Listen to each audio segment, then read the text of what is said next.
Shalom, everyone. Shalom, everyone. Hi, how you doing? This is Seben G, my husband, and welcome to Talking Marriage with Seben and Ayaba G.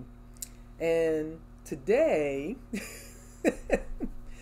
today we've been married 25 years. Yeah, Woo! October 24th. So that way, it's telling you the date of the video, October 24th, just in case you look at it a few days later and wondering if the day, what day it was. So October 24th, 25 years.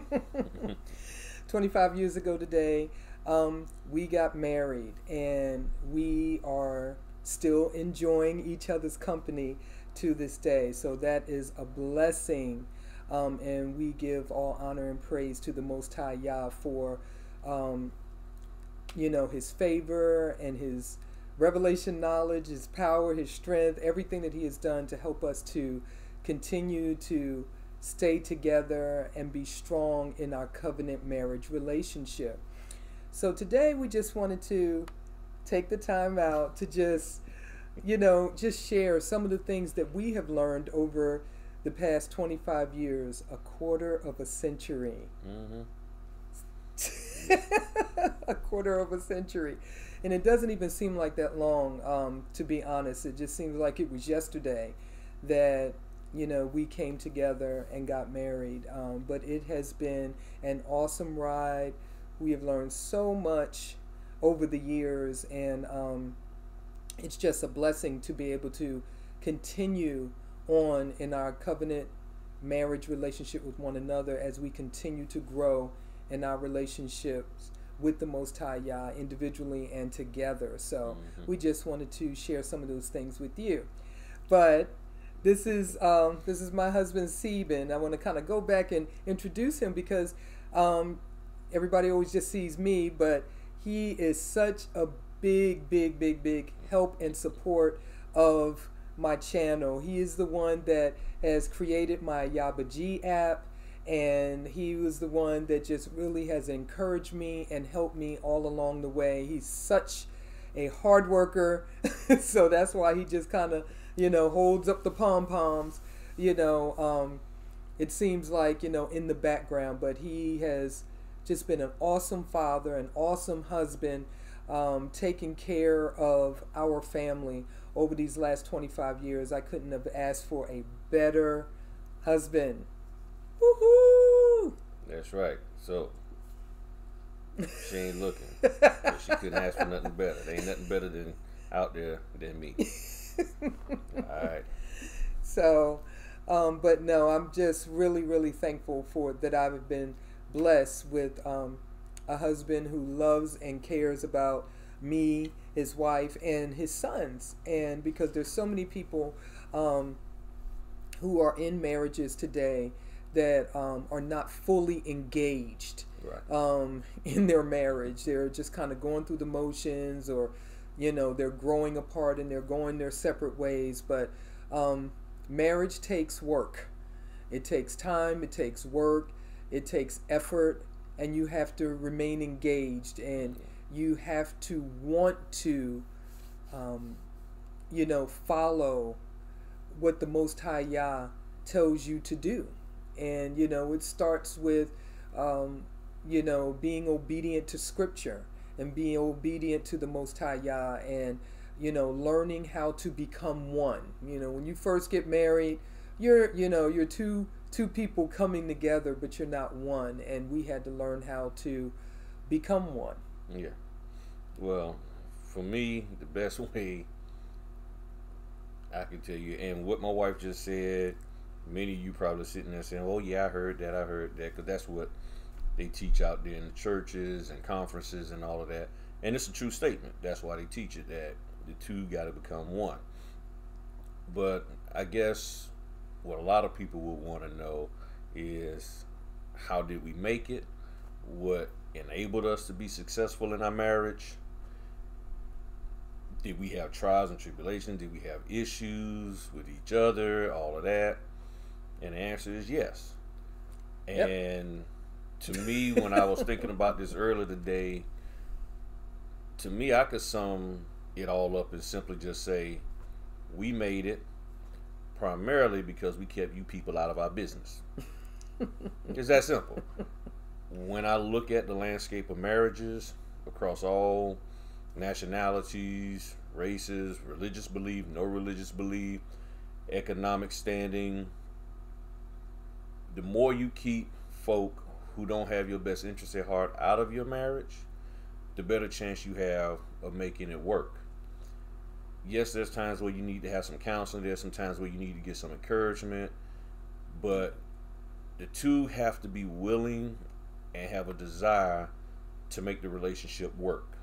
Because as I've learned over the last several years, this whole life is about relationship. Yeah, absolutely. Your work, whether you go to church, synagogue, play NFL, basketball, baseball, business, it's all about relationships and about whether or not you can get along with that person.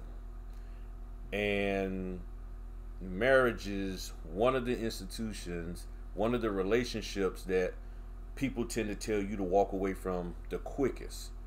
They will tell you to stay at your job. They will tell you not to take a knee doing for football.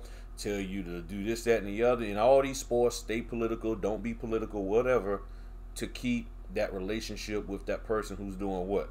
Giving you money. But because there's no cash value given to you to stay in your marriage, cash value taken away if you break up, but you don't see Yeah, that immediate financial benefit, people will say, oh, well, you can go on somewhere else and get somebody else. And that's not the way it's supposed to work. This is supposed to be the last relationship you walk away from. You're supposed to do all that's necessary to keep it together. And even with your job or any other thing that you're doing, the first thing, what? If you have a business, customer's not happy with something, we do what? Customer relations. Build that customer relationship. Absolutely. Find out what happened. Find a way to make that customer stay and to make things all okay and good for them. Okay, that's what you have to do. But when it comes to marriage, that's not so much the case. It's everybody's like, okay, he gets on your nerve, she gets on your nerve, go find somebody else. And we know that there are people who have hairdressers, car repair people, real estate agents that they have built a relationship with. And even though there might be a small hiccup in there, a miscommunication or whatever, they will fight to keep that relationship going because they know, look, I can't find a better hairstylist than the one that I currently have. I can't find a better mechanic than the one I have. So I'm going to forgive you for, messing up my brakes this time, but don't let that happen again and all of that. But when it comes to marriage, it's quickly, okay, you didn't cook the eggs right, you didn't make the bed up right, you didn't do this right, you didn't do that right, you picked me up late from work, and then now we're tallying up these little things that happen so that we can say, you know what, I'm out. And that's not the way it's supposed to be. So what has helped us out is not having a bunch of people all up in our business trying to tell us how to resolve the problem in an inefficient manner. I'm sure my wife has talked to people. I've talked to people who have given us some guidance, some pointers, listen to us, let us air out our feelings and this, that, and the other. And I believe the people who we have listened to and talked to have not given us any incorrect information. And even if they had, it was a wake-up call to say, okay, nah, that ain't gonna work with my wife, that's not gonna work with my husband, to keep us focused on where we're supposed to be at. So our success is primarily being keeping folk up out of our business that don't need to be in there. And when we do have a problem, we sit down and deal with each other and the problem, either immediately or after we cooled off. Yeah. To the day, I've never, even when my mother was alive, I never went running to her about what to do about my wife and how to help, fix the problem or whatever. Never done that. And I know a lot of men live by the attitude or the saying, happy wife, happy life and all of that. That's not always the case, because that what you want. Well, let's be honest. That what the woman may want you to do to make her happy may not be in her best interest, may not be in the family's best interest. So you can do that, and then if you are an open-minded man, an aware man, a conscious man for his marriage, you're like, that's not good. You know, in other words, to make her happy, support her getting her nails done every 3-4 days at $200 a pop. Yes, that made her happy, but what does that do to the family budget? Mm-hmm. You see what I'm saying? You know, she want the kids dressed in all of these fancy clothes. That's nice, but what does that do to us? So she might be happy, but what does it do to the overall family? And those are the things that you have to look at. For me, the big thing that I saw was that, and stuff that I've seen throughout my life back in the 70s, those old, you know, CBS made for TV movies, Lifetime Network, Snap, you know, all of them shows. One of the things that I learned, you know, the husband got to support the wife. And I mean, in order for you to have the kids, you got to first have a woman. So if you got the woman, you can't just have kids. You know, you just don't be a man and then pop. These kids come out without you engaging in an intimate fashion with a woman. So if you marry that woman, then you need to make sure she's taken care of and find out what's going on with her. And again, it's still dealing with the whole concept of relationship. One of the things that I learned in taking a business class of business management was find out what each person who you're in charge of, what motivates them, and then support them in that. So that means you gotta sit down, listen to your wife, find out what's going on with her, and then you have to determine whether you as a husband have the ability to support her, meaning you can actually get in there and do it, or you bring somebody in who has the skill and talent to support her in the area in which she wants to grow in and move in. And then you be watchful. You watch out to make sure that she doesn't get taken advantage of, as well as you don't take advantage of her if you're the one who's doing the support. And that's really what it is. You know, I focus on making sure that what she needs is taken care of, whatever kind of way I can support her. Sometimes she don't see it right away, but I don't pull the support back. You know, I just sit back and like, okay, let me get it set up. And then once she realizes, okay, and understands what I was talking about, then we go head on and knock it out. So all I'm saying is, as a husband, you got to first make sure things are straight at home, so that everything can grow. I mean, you know, the family, what you have is the ground in which all else flourishes out of. So if you don't have that right, if the ground there isn't right, you haven't fertilized that properly, then nothing good is going to grow out of it, and you're going to wind up having some major problems. But what I have learned is that when you realize that you haven't been taking care of the ground, you find a way to put the proper fertilizer, the proper water, all of that, get it back right. But for a lot of people, going back to what I started off saying, for them, it's, okay, the ground is bad. Oh, I done messed the ground up so much, I'll just go run off and go find me another woman, find me another husband. Sometimes that ground can be repaired. You just got to put in the effort. Just like a car, it's all old and beat up, it can be repaired. Yes, when you look at the car, you're still going to see a dent or two. Yes, you're going to still see a dent or two on the relationship between you and your spouse. But can it still move forward, backwards, and get you to where you need to be and where you desire to be? If the answer is yes, you stick with it. It's just that simple. Until the wheels and the engine and all of that completely fall off, you do the best you can to stick with it and find out a way. And both parties got to be willing to make it work. I mean, it's simply this. At the moment, out of any relationship, the moment the two people involved, and we just keep it at two, decide that Just two. they decide that they no longer want to deal with each other, the relationship is over. Case in point, you have a dog. The dog is cool with you as long as you do a couple of things. Feed it and let it poop and pee primarily outside. Okay? Outside. You cool with the dog as long as it poop and pees outside. Doesn't do it in the house. And you and that dog, even though the dog can't speak, y'all have a relationship and an agreement that the dog is like, feed me, pet me, keep me in a nice, comfortable place.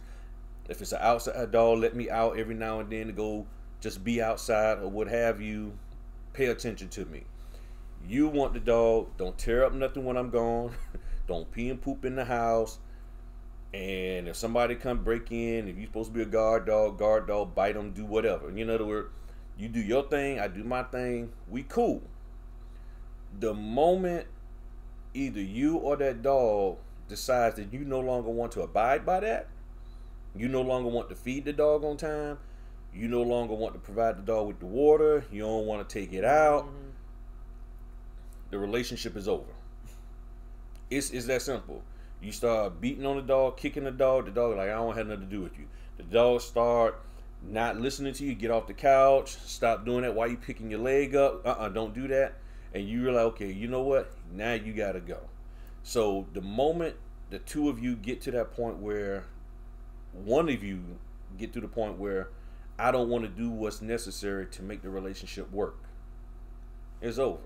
And let's just say, in keeping with that example, primarily the moment you decide, well, I'm gonna work extra hours, knowing there's no one else to take care of the dog or to feed the dog, and the dog is sitting here all day like, I'm hungry.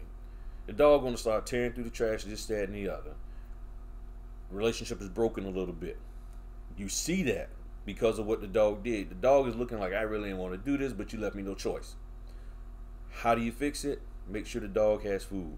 They got all kind of companies now that'll feed your dog this, that, or the other. There's ways of doing it. Automatic timers on the dog bowl trays and all that kind of stuff. You make it possible. You make it happen. Fence off an area in the kitchen. Put some stuff down. You know the dog might poop and pee in that area because you're gone for an extended amount of time. You deal with it. You don't get mad at the dog. But you try to find a way to repair the broken relationship. Same thing between a husband and wife. Not saying the wife or the husband is a dog, but Not you dogs. find a way. In other words, y'all have an agreement and you understand how each other are. Once you understand how each other operates, then you maneuver and you try to find a way to make it work. And if there's a mishap or something, you try to come together, discuss it, and then move forward with the solution. But if you're like, well, no, I'm going to keep picking you up 2 hours late. No, I'm going to take the car first thing in the morning, go get my hair done, and which is going to cause you to get to work late. No, I ain't picking the kids up because I want to hang out with the fellas. No, I'm not going to do this and go grocery shopping because I want to go with the girls to the Janet Jackson concert or whatever. All of that stuff breaks up a relationship. It hurts it. And that's when you got to ask yourself the important question, what's more important? And I know for some people it's like, well, no, I should be able to do all of these things and still be married. And sometimes if those things that you want to do are hurting the marriage, then it's like, nah. So in other words, if you're single and you know you want to do all of this stuff, hang out at Applebee's with the guys every single Sunday, looking at football, looking at basketball, doing all of that, then you might want to think twice about getting married. Especially if you have a woman who is not into you being gone like that. And it's not about you messing around or anything. It's just that's not the kind of marriage that she thought. Now, if you find you a woman who's like, we get married and you go hang out and do whatever you want, then you good. But if you marry a woman who's like, I need you home. Or if you're a woman who wants a man to be gone and he's like, no, I'm a homebody, probably don't want to be married to him because you get frustrated. Well, why he always here? If you wanted a man who does the little fella things and all that, you know, that's what you have to take in all that consideration. In other words, you can't have to get sit to here. know each other. You got to get to know each other, and you see that he is like this, you see she is like that, but then you say, well, once we get married, I'm gonna find a way to make them be something they're not. Again, go back to your job. You don't like it when the boss is like, I'm gonna make you start taking on responsibilities that I know you don't really want to do or capable of doing, but because I want it that way, I'm going to find a way to make you do that. Meaning, if you don't, you won't get a promotion. If you don't, you won't get a raise. You don't like it at your job, so why are you trying to do it in your marriage? You got to learn to grow together. A lot of times what people do, and these are just some practical things that we had to work through as we continue to grow in our relationship. When we first met each other, of course we didn't know each other. We didn't, we're just meeting each other. We're introducing ourselves to each other. But we had to spend time with one another, and we had to set the guidelines and the boundaries around our relationship from the very beginning. Case in point, when we met each other, we said that we just wanted to be friends. And people think that that's a problem, being friends. But you better find out who this person is that you're about to come into some level of relationship with. So you better get in that friendship zone first. Because if you don't, and you start basing your relationship around sex, first and foremost, and what that person can give you, as far as material things, you're going to go down the wrong path very, very quickly. So what we did when we met each other, we made that as a boundary, as a stipulation in our relationship. We said we just want to be friends and, just get to know one another. And that's what we did. We decided that, right off the bat, we just kind of really just hung out with each other. We went to church. Mm-hmm. We went to church. That was it. We went to church and we went to Golden Corral. It seemed like 4 times a week. Sometimes we went to Ryan's. Basically, it was a lot of buffet places. But we made the decision that we weren't going to buy each other anything. And the reason why we did that was because he didn't want me to feel like he was taking advantage of me. Mm-hmm. And I didn't want him to feel like I was taking advantage of him. That the relationship was, about what he could buy me and what I could buy him. And see, when you start looking at those material things, you can get so caught up in that. And so we decided not to buy each other anything. We didn't buy each other anything. And of course, we decided that we weren't going to have sex with each other. Let me repeat. We decided we were not going to have sex with each other. Okay? Because we were not married. So we made that decision. We said, well, what's wrong with, some people might be out there saying, well, what's wrong with that? And this and that, you got to try it out. And you don't know if he's good in bed. Guess what? I don't need to know whether he's good in bed because of the fact that I'm not married to him. At that point, I'm just getting to know him. I'm getting to know him. I'm trying to find out whether this is somebody that I even can get along with. Okay, we're not thinking marriage at that point. So there were some things that we decided that we, were not going to do in our relationship. We weren't going to be those type of people that were friends with benefits. We weren't going to do that with one another. Okay, because of the fact that both of us already had a relationship with the Most High Yah at that time. Now, we were going to church at that particular time, but, you know, he was a licensed minister at that time. You know, we were both going to church and things of that nature. And I remember him telling me that we did not want to, you know, mess up our spiritual witness, you know, before other people. If, you know, we were to, you know, engage in sexual sin with one another. Now, why are we talking about this? Because this is so very prevalent, you know, in relationships with people before they get married. And then they wonder why they have so many problems once they get married. And so these were just some of the things. We weren't going to buy each other anything, you know, no material things. We weren't going to have sex with one another, and we were going to get to know one another.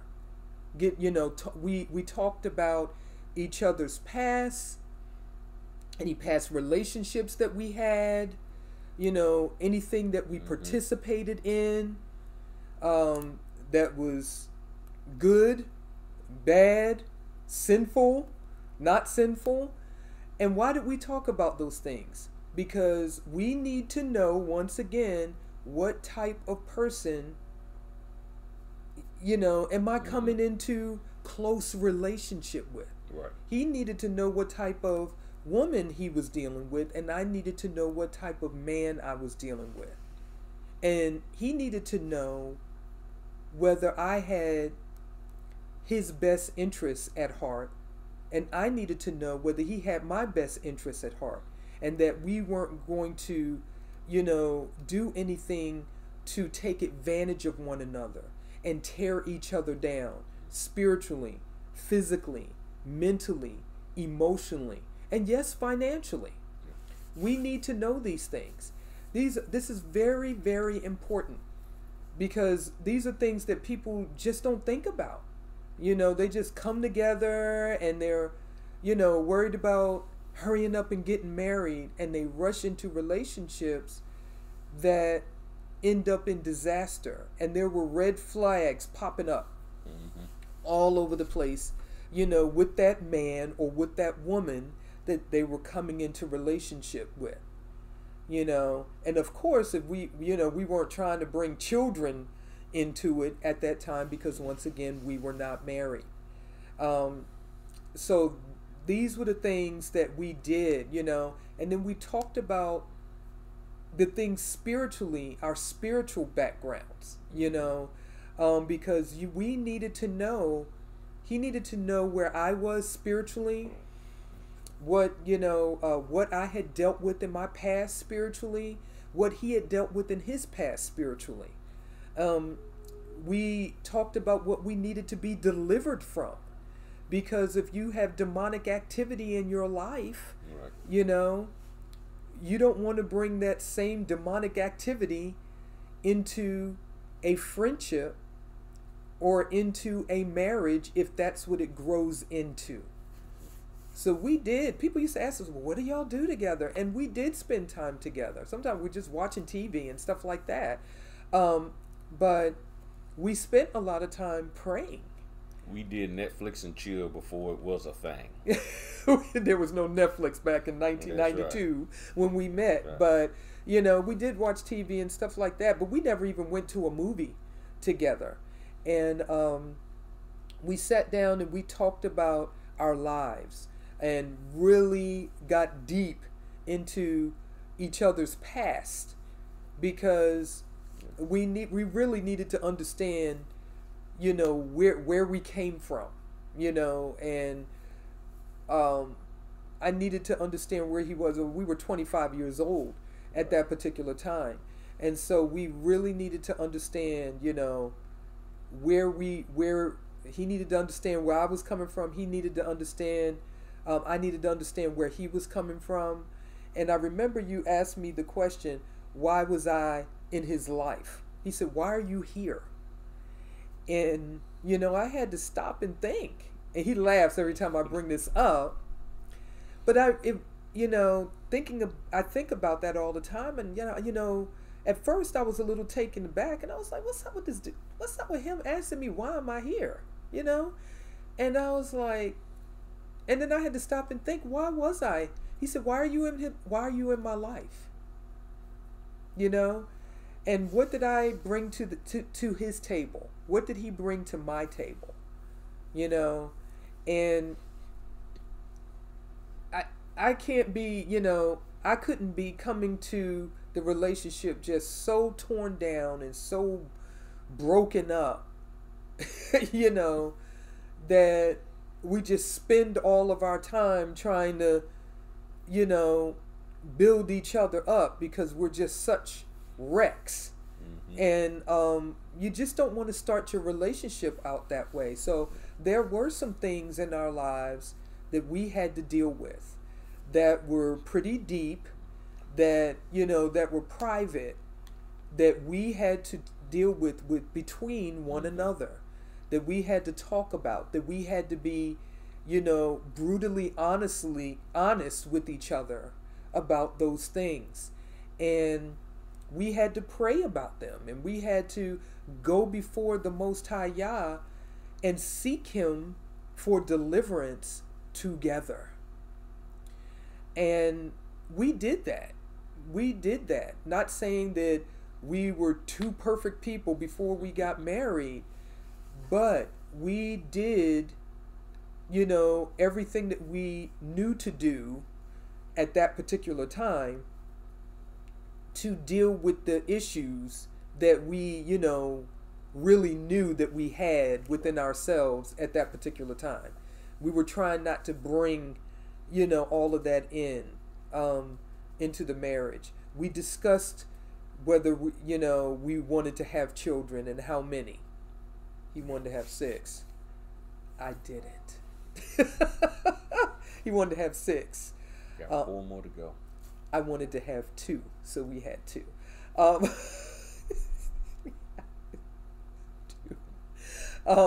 We wanted to have, you know, we talked about whether we wanted to have children or not. We talked about when we wanted to have those children.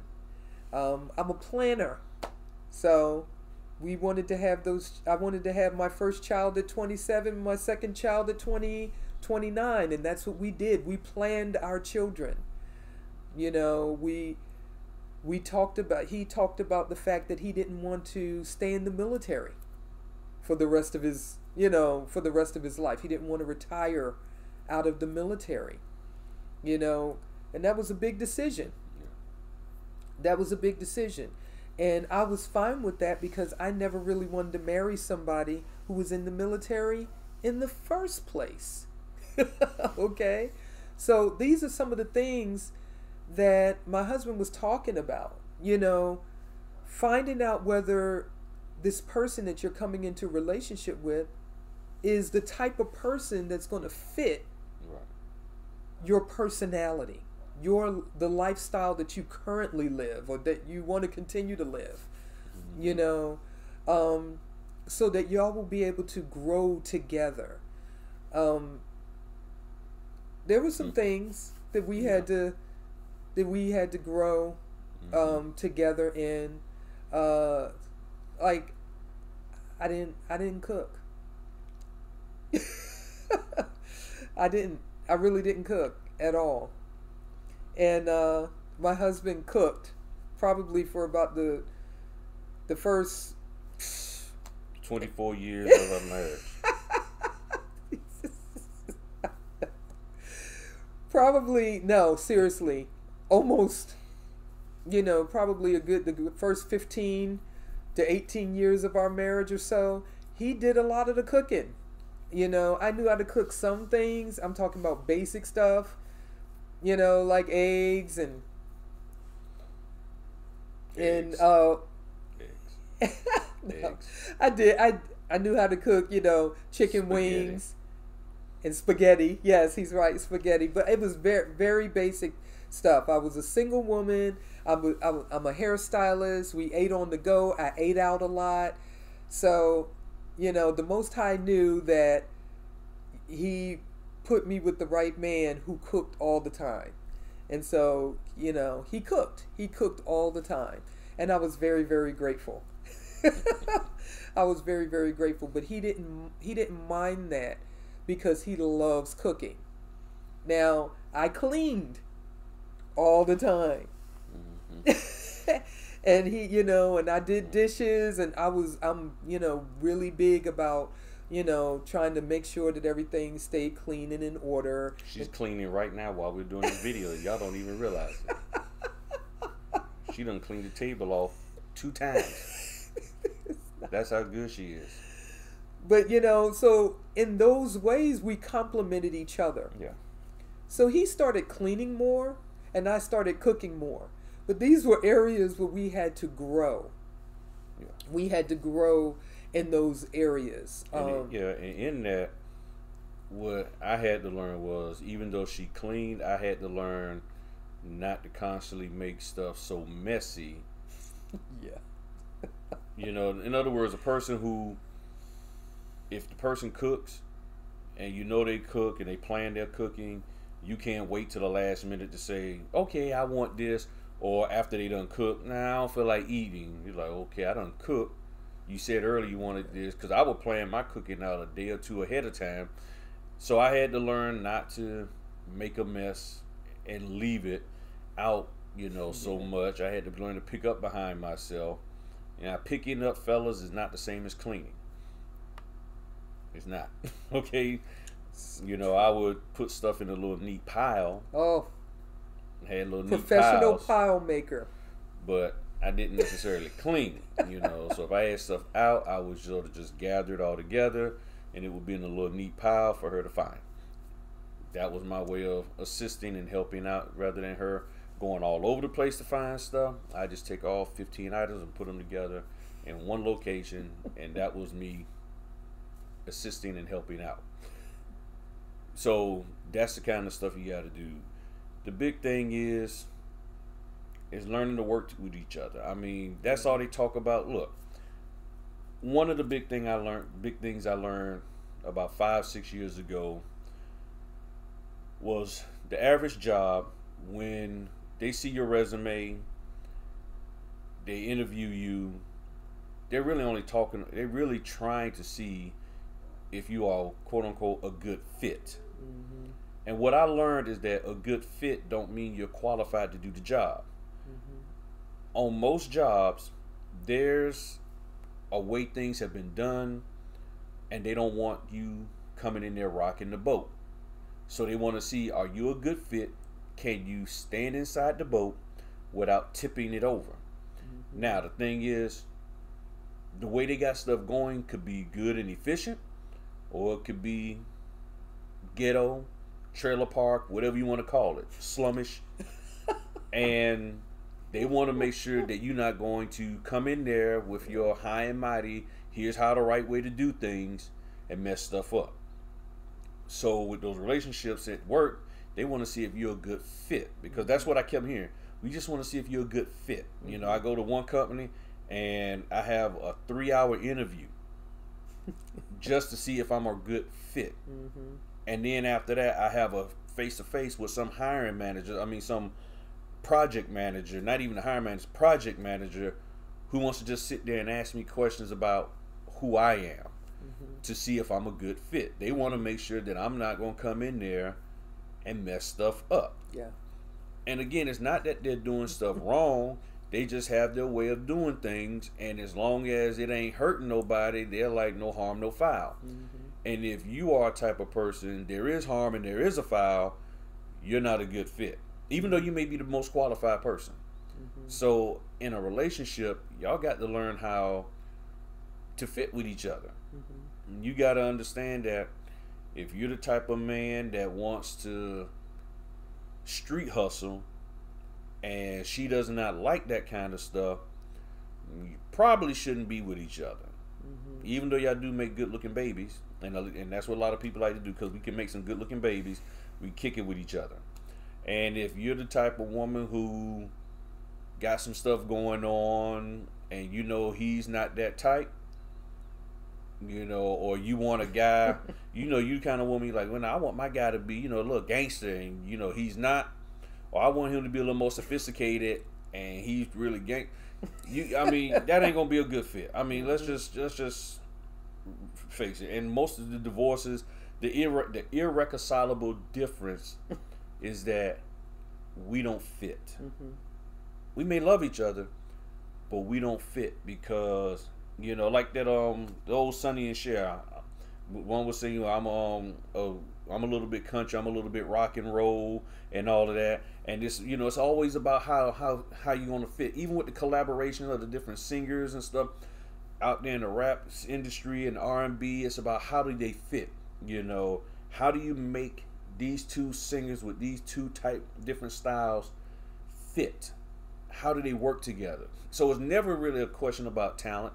In some cases, not even a question about whether you could be a good husband or she could be a good wife or a mother or father. It's when you're not in the bed rubbing on each other, how you get along. Yeah. How you get along, how do whether y'all That's fit so together true. When you're out in public in the grocery store. How do you fit with each other when you're at relatives' house and the relatives start stuff? Here's one of my best examples. You and your spouse go to the family outing. Irregardless of what time of the year it is, it's an outing. There's food. The guys are sitting over here chit-chatting, this, that, and the other. The women over there doing their thing. And all of a sudden, they start serving food, and the other wives start bringing their husbands food. Now, you and your woman ain't never talked about that you always got up and got your own food, this, that, and the other.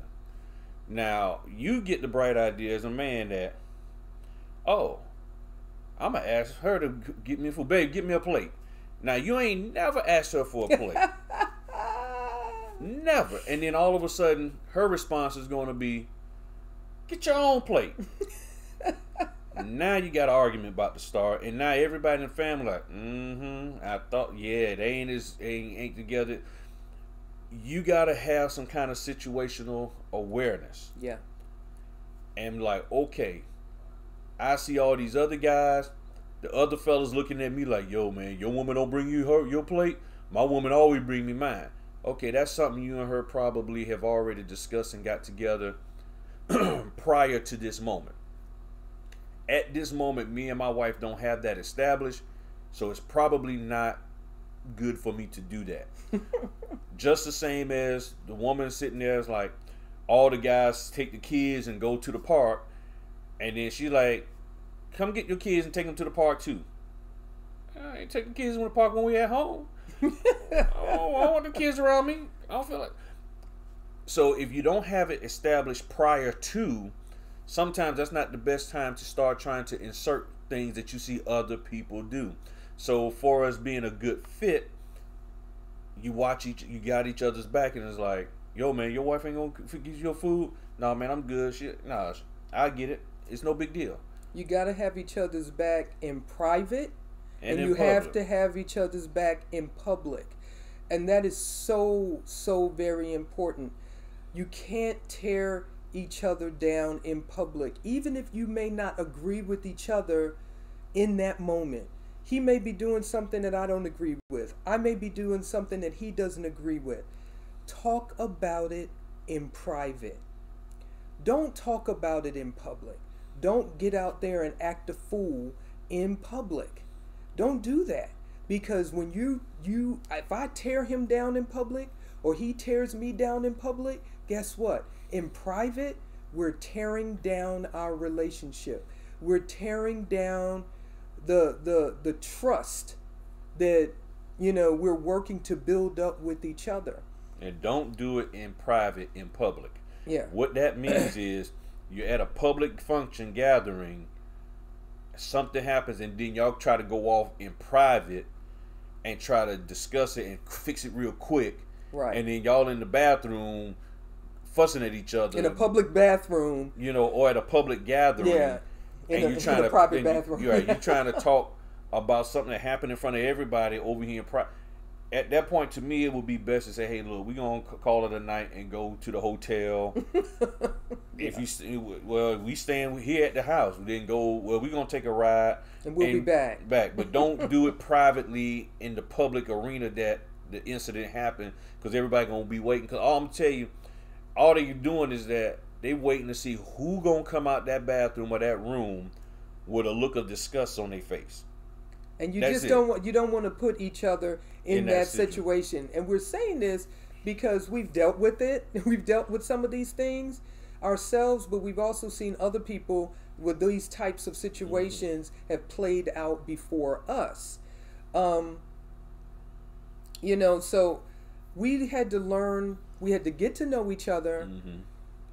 We had to get to know, establish our relationship, the boundaries, the guidelines, the rules, the policies, whatever you want to call it, the way that we were going to interact with one another. And stick to it. We had to be consistent and continuous with sticking to it, because this was the agreement that we had, for our relationship, for our friendship.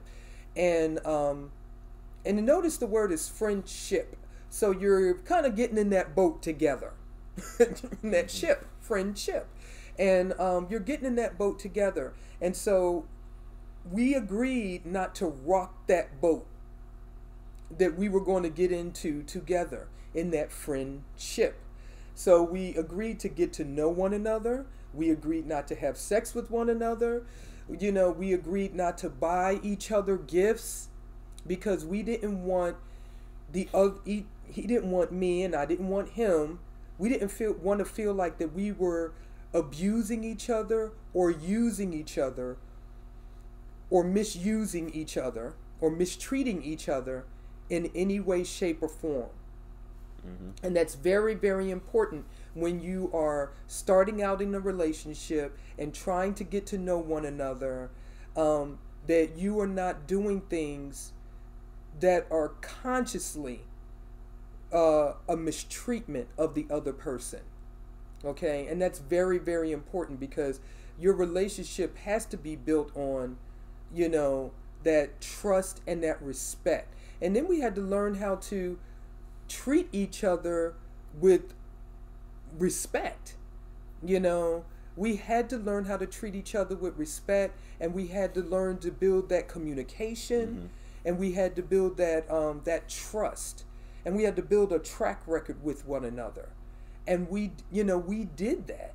We began to get to know one another. We learned about each other's past, the good part about each other's past, and the bad parts about each other's past, and the things that we needed to get delivered from, and the bad habits, and anything that would be considered demonic activity or addictive that could affect our relationship.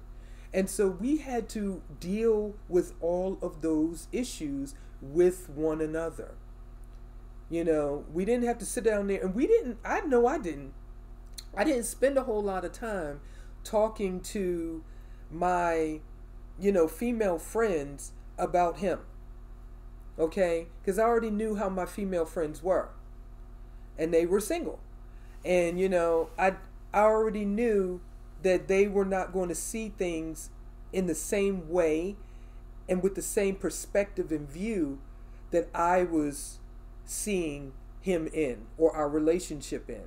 So there was no need for me to go and get advice about how I should deal with him, who I was coming into a new relationship and friendship in, because they looked at all of that in a totally different way than I did. So, my whole thing, and because of the fact that, I had a relationship with the Most High, I prayed a lot. Okay? Because just because you say you want to have a relationship that functions in under these particular guidelines, it doesn't mean that it's going to be easy to fulfill what you talked about doing. It's going to be a battle. But you got to be, you just got to be willing to put forth the effort. And if you are, things that you worked out, you got to admit, because in any relationship, there's always I can tell you where you're wrong at, and they'll tell you where you're wrong at. But then you got to take what they said about you. You got to recognize, okay, yeah, okay, I was wrong. And you got to even go back to saying, okay, what happened in my life that caused me to formulate this particular thought process? Why do I feel that a woman should act this way, be this way, that way, and the other? Why do I feel a man should be this, that, and the other? Was there some kind of trauma in my life or what have you? And sometimes we'll say, well, that's just the way it should be. Somebody could have just told you. It could not even been a trauma. It could have just been somebody, you hanging out as a woman, hanging out with all these other women who got bad relationships with their man. You automatically think that, okay, he's doing something wrong. This is going to be a problem.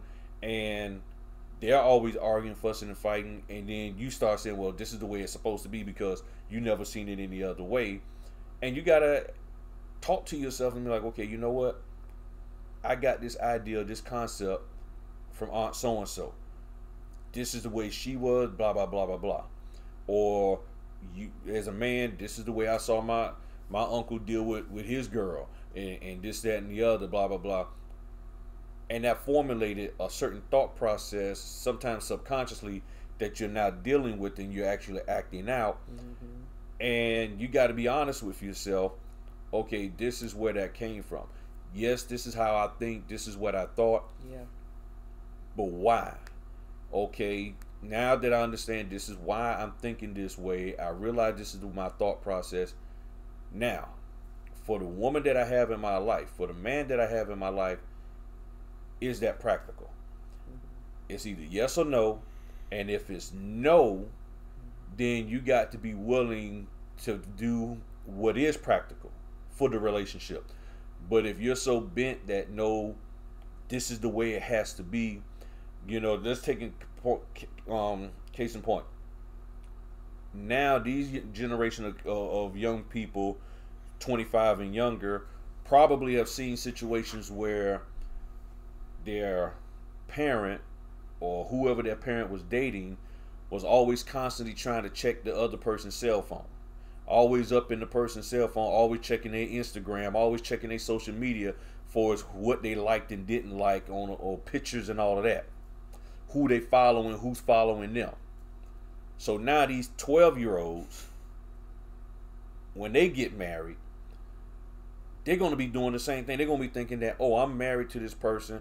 And yes, for some reason, there is a man or a woman out there who is not all into social media, who didn't grow up with their phone being their parents' checking their phone all the time. So that's foreign to them. Mm-hmm. So now this person who's never been a social media guru, buff, or whatever, or ever had to be worried about, my mama never checked my daddy phone and all of that. Now they're married to somebody who's like, I'm checking your phone. Those two people get together. On the surface, it's not a good fit, but how do you make it a good fit? Well, you got to build that trust. Primarily the person who's trying to get into that person's phone got to admit that, okay, I'm only doing it because this is what I saw the people in my family do. Right. And in other words, they don't have any trust with that person. So if you're going into the relationship where I have no trust for you at all, I got to check every piece of social media. I got to do burner accounts and pretend like I'm so-and-so so I can follow you and send you little messages and see if you respond back. All of that, you don't need to be married to nobody. I'm be honest with you. You don't need to be married. You don't need to be dating. None of that kind of stuff, because you got some serious issues. Trust issues. And then and this can happen for a man or a woman who can act that way, but then the person who's in a relationship with them, you got to say, okay, if this is how they grew up, and again, when you get around their family, you start paying attention, and you constantly seeing, soon as the man leaves, they look, girl, check his phone, I'm watching out for, you see all that, you automatically know, okay, let me, as a dude, you see the women in her family checking phones, Instagrams, burner accounts, and all of that. Leave the woman alone. Same thing. If you see these guys, you as a young lady, you over here and you see, yeah, man, I got this new GPS thing that I'm putting on in her purse. Leave the dude. Just say, just deal with the weekend. Have your fun. And then when you get back to wherever, you say, okay, babe, you know what? This ain't going to work. What do you mean? No. Because you too tight with those guys who buying GPSs and all that kind of stuff. And the reason why I say that, because now they have a little GPS device that you can plant on somebody to see where they gone. So you don't want, when you see that kind of stuff, you got to leave it alone. But what happens There's red flags. Because, here's a good example that I give all the time. Rick Fox and Vanessa Williams. Oh gosh. Rick Fox, when him and Vanessa Williams met, she was in New York, he was in LA. And I seriously believe the only reason why them two hooked up because they knew that they could make some good looking babies. But he always wanted to be out in LA. She wanted to be in New York. And guess what? They wound up getting a divorce. But they got some pretty babies. It didn't work. But they tried to make something work for the wrong reason. So, and they knew going in that he was trying to create a Hollywood career out there. She was trying to do her little New York thing. And it just didn't work. So if you see that this dude is paranoid, you need to leave him alone. If you see this girl is paranoid, very possessive, you need to leave her jealous, alone. Yeah, I mean, it's just that simple. It will cause problems from the very beginning. And any red flags, don't ignore them. Do not ignore them. If it's something that can actually be dealt with, you go, do your very best to deal with it. But if you try to deal with it and it is an issue that doesn't go away, then that is a clear-cut indicator that this is somebody that you should not be in a lifelong relationship with, because those things only grow bigger and get worse as time goes along. So you've got to build trust with one another. This is very, very important, that you build trust with one another, and that you have that communication, and that you build a track record with one another. Over the years, my husband has built a track record with me. I trust him. He went and worked in Maryland for 4 years. He came home every weekend. And, I had women coming up to me and said, I can't believe you let your husband go up to Maryland and work. I could never do that. And I said, well, he's not your husband, so you don't have to worry about doing that. And I did. I used to tell them that because they were trying to make me feel bad because my husband went someplace else to work. It worked for us. We went into the situation knowing he just didn't get up and go to Maryland and work. We talked about it. He waited until me, as his wife, got to a place of maturity, spiritually and mentally and emotionally, and as a mother as well, that I could handle it. There was a time in our marriage where I couldn't have handled him working out of town, and he knew that. He knew that about me, and he waited until the time was right. There was a time that my sons wouldn't have been able to handle that either, So there was we had to build that trust over time. That we had been married many years before that took place in our, in our family and in our lives. So you got to build a track record with each other. He knew that over time he could trust me, that I wasn't going to, stab him in the back, that I wasn't going to spend up all the money out of the account, that I wasn't going to, he wasn't going to come home and everything, was just going to be a wreck, with our family and in our home. He knew that I wasn't going to do anything to tear him down as a man. I knew that he was going to protect and provide for our family.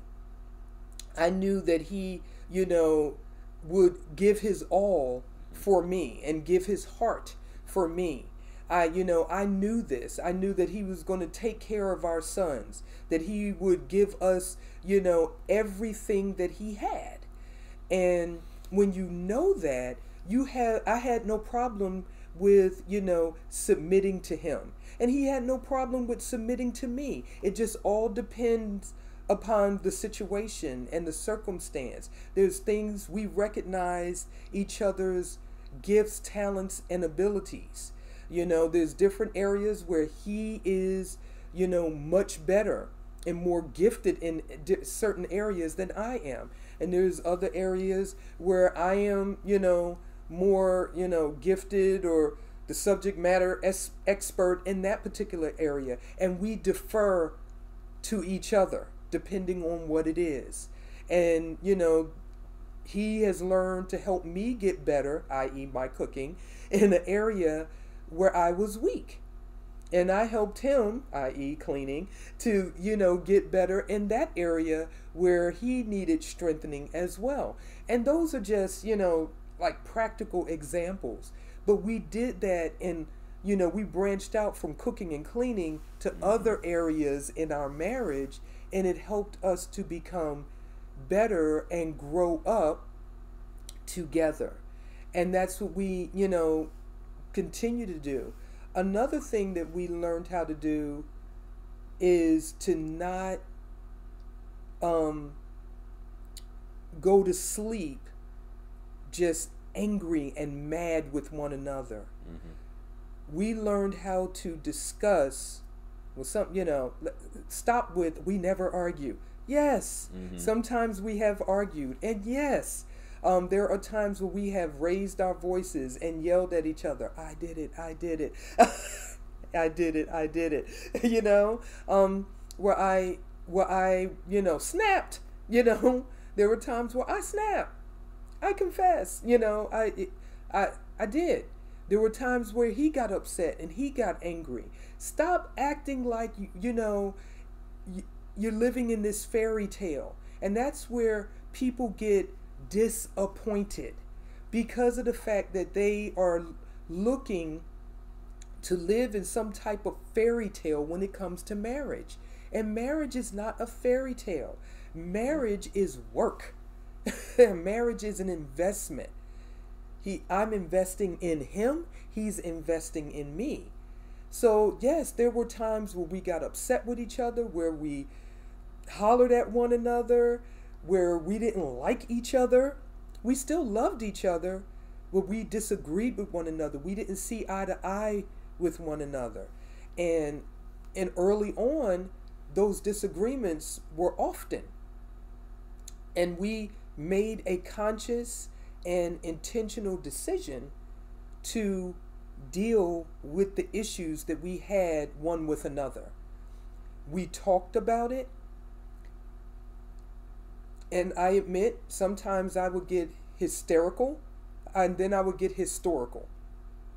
I would, start going off about whatever, and then I would start bringing up stuff from a long time ago. So I would be hysterical, and then I would go historical. Don't do that. Don't be that person in the relationship that does that. It doesn't go over well with your husband. I will say that it doesn't go over well. And I had to learn to talk about the things that I had a problem with, and that I was really passive aggressive. And I had to learn how to speak up and, tell him, look, I don't like, what's going on, and I don't like what's, being said, or what's being done, or how it was done, or whatever the situation might have been at that particular time. And, because he can't read my mind, and the same thing, that he had to do those same things for me. And so we decided that whatever our issues were with each other, that we weren't going to allow them to keep going on and on and on. We weren't going to keep arguing about them. You see people that just keep arguing about the same things over and over and over again. We didn't want to do that. So what we agreed to do was to deal with our problems right then and there and work out. We had to pray. Sometimes we had to repent. We had to ask each other for forgiveness. We had to ask Yah for forgiveness. And then we had to,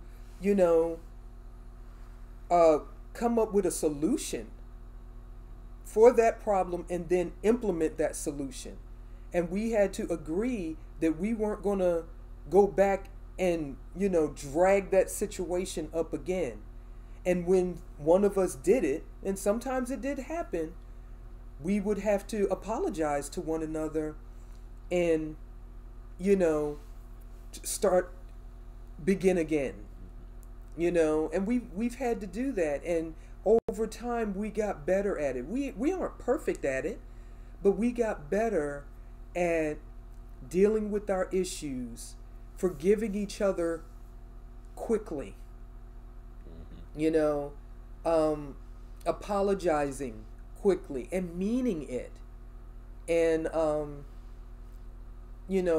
finding a solution and implementing a solution as quickly as possible, because we like peace, amongst each other. We do. We both do. We don't like, dissension. We don't like arguing and fussing and fighting. We don't like tension between one another.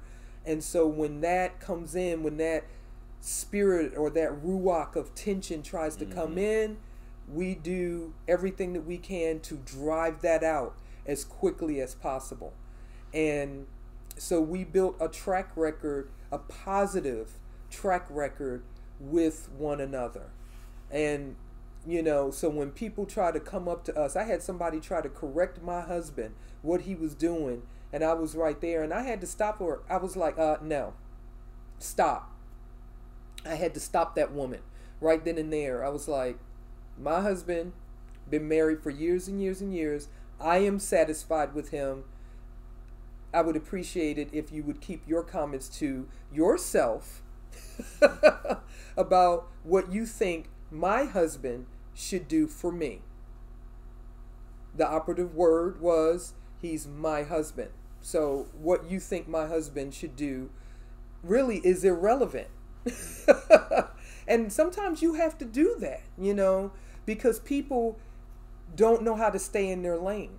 And like my husband said from the very beginning, one of the biggest things that has helped us find success in our marriage as we continue to grow together is that we've learned to keep other people who try to butt into our relationship out. Because at the end of the day, it's me and him that have to come home and, deal with one another, eat with one another, sleep with one another, raise our sons with one another, the whole 9 yards. And so I want to share the scripture, Romans chapter 15, verse 1. We then that are strong ought to bear the infirmities of the weak and not to please ourselves. We had to learn how to bear the infirmities of the weak. In a marriage, there were times when, I was stressed out, or I wasn't feeling well, or I was sick, or I was having issues, or I was having problems.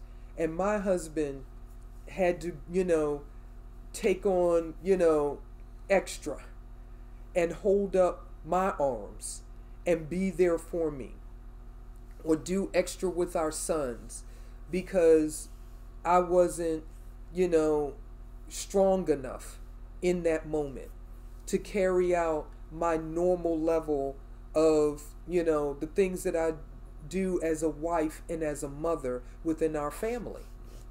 There were times when my husband went through a chronic illness back in late 90s, early 2000s, where he almost died.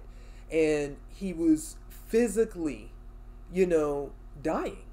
And I had to be strong for him. And our children were very, very small. And, it was a difficult time. But I had to hold him up and be there for him and be strong for him and be strong for our children who didn't understand what was going on with their father at that time. And so, that's why it's so important that, you are the right fit. that you do communicate with one another, that you build a track record with each other, you build that trust with one another, that you have each other's back in private and in public, that you do have you know, self-awareness when you are out together as a married couple, that you know what to say to your husband or your wife when you're out in public with one another, when you're around other people. You know what not to say, even in your tone and your body language. You know how to approach one another, even in how you talk to one another, whether, you know, your voice inflections, you know, that you don't raise your voice and things of that nature with one another. You've got to learn those things. All of these things are very, very important. There's certain things, there's certain words that I don't use with my husband. There's certain ways that I don't approach him. There's certain things that I know that he just does not like or cannot stand.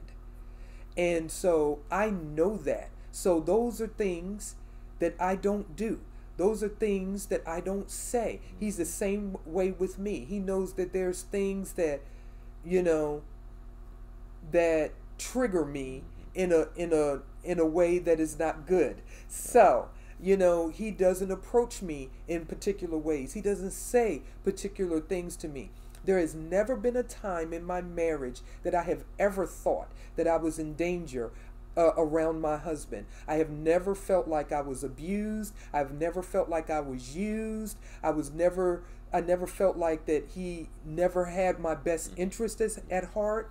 You know, this is very, very important for a wife, you know, and for women, for our security, to feel like, you know, we're secure in the person that we have married. Our ultimate security is in Yahuwah, you know, but because I know that he has a relationship with the Most High Yah, you know, and Yahuwah is his head and he is the head of our family, then I feel, you know, secure, you know, in Yahuwah and what he is doing through him.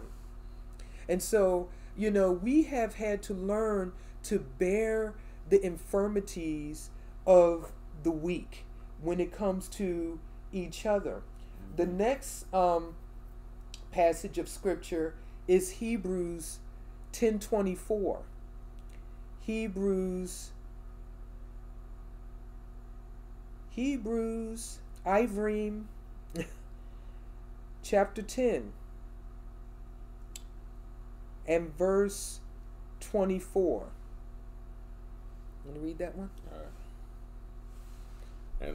And let us consider one another to provoke unto love and to do good works. And that's what we try to do.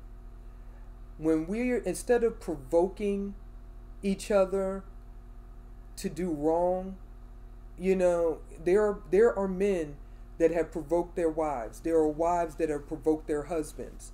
You know, instead of getting in each other's faces and hitting on one another, screaming at one another, and, you know, driving each other crazy, we do our best to provoke each other to love and good works. We try to bring the best out of one another. There was one thing that I learned, you know, from this teacher. He was teaching about marriage. His name was Jimmy Evans, and he taught this in his it was called Marriage on the Rock series, and he said, a man will always come home to a place where he is honored. And I never forgot that. So I've always tried to make sure that I showed honor, not more honor or respect that I showed to Yahuwah. That's not what I'm talking about. But I've always showed him honor and respect as my husband and as the father of our children and as the head of our household. It doesn't mean that everything is always, 100% perfect. But it means that I understand the role that he has in our family, in my life. And so, because I understand that according to Scripture, I've always tried to conduct myself in such a way that he feels honored when he comes home. So, because I know that I try to present honor to him in a healthy way, not more than I give to Yahuwah. I'm not talking about that craziness where I'm bowing down to him and kissing his feet. I'm not talking about that. Okay? I'm talking about treating him right, showing him respect. When he not emptying out our bank account. That's showing honor. Talking to him with respect. When he asks me to take care of the things that he's asked me to take care of, then he knows that I have his back to get those things done. When he was away and working in Maryland, I made sure that when he came back that the house wasn't burnt down.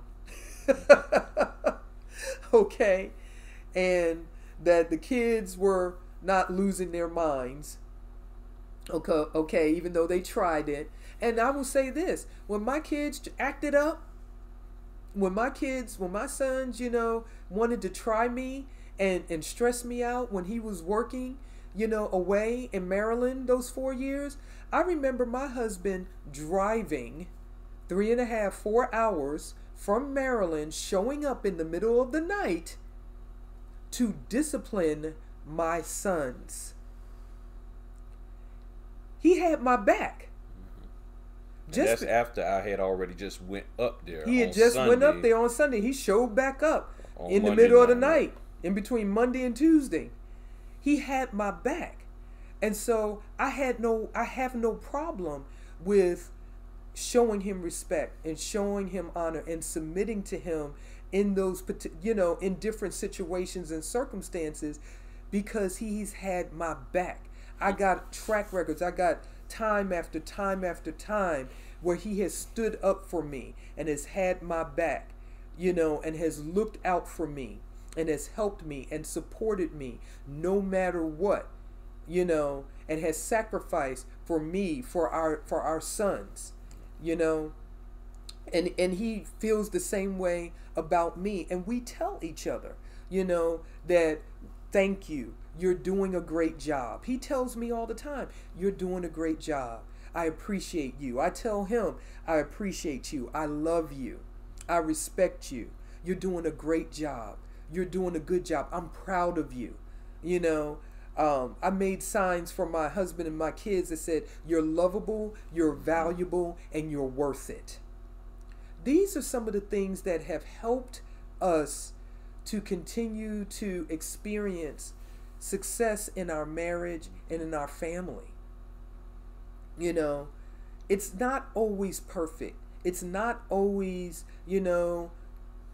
about sex. It's not always, because sometimes, we went through sickness. We've gone through unemployment. We've gone through not debt. We've gone through not having any money. We've gone through, all of those ups and downs. We've gone through, the storms of life and the rain of life, We've gone through, feeling bad and feeling down and feeling stressed out and feeling depressed, and, when things aren't going right and, wanting to blame one another, and wanting to point the finger at one another and then having to take that finger and pull it back and say, okay, let's calm down and let's pray and let's come back to the table and let's figure out what we need to do to get this right. One more scripture as we bring all this to a close. Ephesians chapter 5. Ephesians chapter 5, verses 21 through 29. Submitting yourselves one to another in the fear of Yahuwah. Women, submit yourselves unto your own men, as unto Yahuwah. You know, that's very, very important. It says, submitting yourselves one to another in the fear of Yahuwah. If you fear Yahuwah, okay, you have a relationship with the Most High Yah, and you fear Him, you respect Him, you reverence Him, you're going to submit yourselves, what? One to another. There are times where I submit myself to Him. There are times where He submits Himself to me. Mm-hmm. That's the only way it's going to work. Then it says, women, submit yourselves unto your own men as unto Yahuwah. Okay? A lot of times there are women out there who will submit themselves to a pastor, to a leader, to somebody else before they will submit themselves to their own husband. And that is very, very important, that we learn how to submit ourselves to our own husbands. Okay? And yes, it goes back to, you know, the track record that you have to build with one another. You know, I know it's hard. I know it's hard sometimes because there are wives out there who are crazy. There are husbands out there who are crazy. And I know those are special circumstances and situations that have to be dealt with, you know, in a different way. But we have to be careful that as women, that we're not sitting down there doing everything that some other man says, and we have no regard for our own husbands, because that's a surefire way to drive a wedge between you and your husband and in your relationship.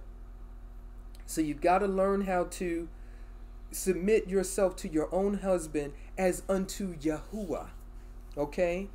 For the man is the head of the woman, even as Hamashiach is the head of the called out assembly, and he is the savior of the body. So it's telling you here, you know, everybody's role, you know, and everybody gets caught up, you know, on whose role is what. You just need to understand what your role is, and you need to seek the Most High Yah. If you haven't been, you know, whether you're a woman or whether you're a man, and you have not been functioning correctly according to Scripture, in your role as a husband or a wife, and you have been in dysfunction, then you need to go before the Most High Yah in prayer and seek His face and acknowledge Him in all your ways so that He can direct your path as to what you need to do to stop operating in dysfunction so that you can function according to Scripture in your marriage and in your family. Okay? In Him, in Yahushua HaMashiach. Therefore, as the called out assembly is subject unto Mashiach, so let the women be to their own men in everything. Okay? So the marriage has a meaning. Right. Okay?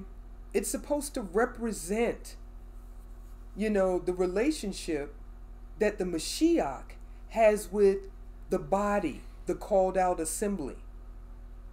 So when individual marriage couples are in dysfunction, it causes the body, the called out assembly, to be in dysfunction. So that's why your marriage must be functioning according to Scripture in Yahushua HaMashiach. Because when you don't function properly in your marriage, then you are not giving the proper representation of what the called out assembly is supposed to look like in relationship to the Mashiach. Okay? And we don't want to be a bad representation to people who don't know Yah. Men, love your women. Men, love your women. Your woman. Okay? Even as Hamashiach also loved the called out assembly and gave himself for it. Okay? You heard me say earlier that my husband has shown himself that he will do what he needs to do. He handles his business when it comes to taking care of me as his wife and our sons and us together as a family. I've never had that doubt in my mind, even early on. You know, even before we got married, you know, or just before we got married and we knew we were going to get married and he asked me to marry him. And he asked me, he said, what bills do you have? What debt do you have? And I remember, you know, having a student loan. I think I owed like $1,000 or $1,500, whatever it was. It was a few $1,000s. And he paid off my student loan because he said, whatever, you know, debt that, you know, we could make sure we don't bring it into the marriage. And he was building a track record with me. Even before we, you know, as we were getting closer to actually getting married. This is when we were engaged to be married. And I just thought, wow, you know, wow. And these are things that, you know, seeds that were planted that has lasted throughout our marriage. So that when things get a little rocky, you know, I can go back to those points of references, you know, that have been positive, that have been scriptural, that have been right. And I can pull on those things, you know, because he was functioning like this verse says, men, love your women. Even as Hamashiach also loved the called out assembly and gave himself for it, that he might sanctify and cleanse it with the washing of water by the word. Okay? So the areas where, you know, I was not that polished, you know, I got better. The areas where he was not that polished, he got better. You know, as we were being those set apart examples to one another, you know, in areas where he was better and he was a, you know, set apart example to me, I followed his example. Areas where I was a set apart example, or I am a set apart example, he followed my example. We washed each other, you know, as we walked in the scriptures and walked out the scriptures before one another, that he might present it to himself a glorious called out assembly, not having spot or wrinkle or any such thing, but that it should be holy and without blemish. So that when people look at the marriage, they should see this. And when you start having marriages that love is taking place, forgiveness is taking place, restoration is taking place, reconciliation is taking place, you know, the men and the woman is being loved, the man is being honored, then the children feel secure. Okay? Then you come together with another married couple and another family, and they are operating and that man is loving his wife, and that woman is honoring her husband, and those children feel secure, and so on and so on. And we come together as the people of the Most High Yah in Yahushua HaMashiach, then we become that called out assembly that is without spot or wrinkle or blemish or any such thing. Okay? That the Mashiach is coming back for. That's why it's so important for us to get this right in our marriage. Because of the fact that the marriage is supposed to be representing the relationship between Yahushua HaMashiach and the body. His called out assembly. We've got to get this right. We've got to get this right. So ought men to love their women as what? Their own bodies. He that loves his woman loves himself. So, if a man that loves himself is not going to punch himself in the face. So he's not going to punch me in the face because he loves me like he loves himself. Okay?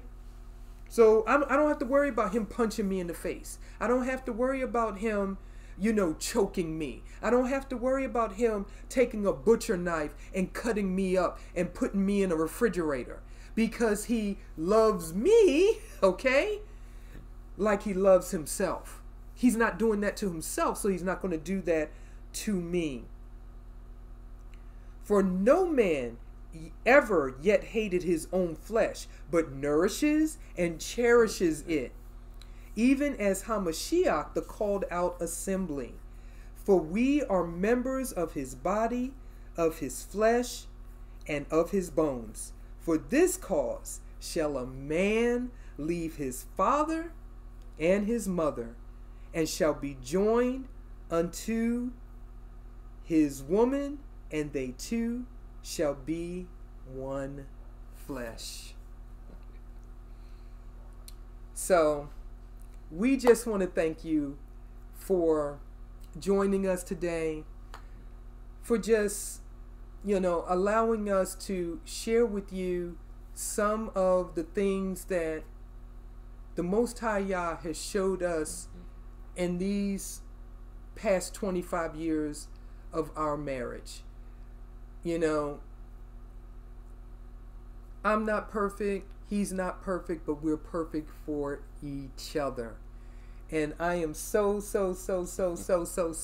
grateful for the relationship, the marriage covenant relationship that we have one with another. And I just pray and speak life to all of the men and the women, the husbands and the wives who are still married and who are hanging in there and who are trying to do the right thing according to Torah, according to the scriptures. Keep on growing, keep on praying, keep on in your relationship with the Most High Yah and with each other. And with that, we will leave you with Shalom.